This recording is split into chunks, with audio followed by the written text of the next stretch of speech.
The 3 Americans killed in a plane crash while battling the wildfires in Australia have been identified. All 3 of the brave firefighters were also U.S. military veterans.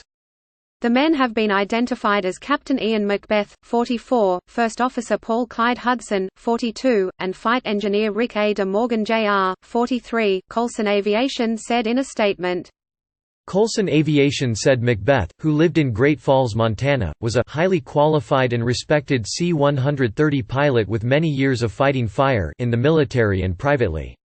His love for his family was evident for anyone who spent time around him. He is survived by his wife Bodie and 3 children, Abigail, Calvin and Ella. Hudson had served in the U.S. Marine Corps for 2 decades, including as a C-130 pilot. He was from Buckeye, Arizona, and is survived by his wife, Noreen. De Morgan spent 18 years in the U.S. Air Force as a C-130 flight engineer. Colson Aviation said he was from Navarre, Florida and that his passions were always flying and his children, Lucas and Logan.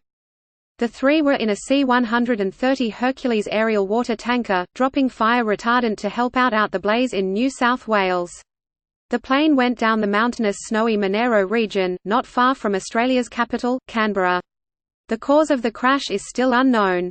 Not long after the aircraft had discharged the retardant, the aircraft impacted terrain, killing the 3 on board, said Australian Transport Safety Bureau Chief Commissioner Greg Hood, who added that it was too early to speculate on the cause of the crash.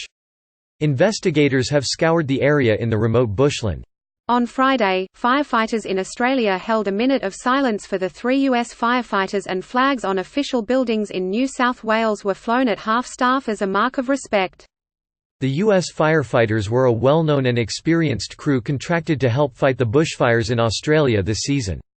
NSW Premier Gladys Berejiklian called it an unbelievable loss. According to the BBC, more than 100 American firefighters have been helping out in the country in recent weeks.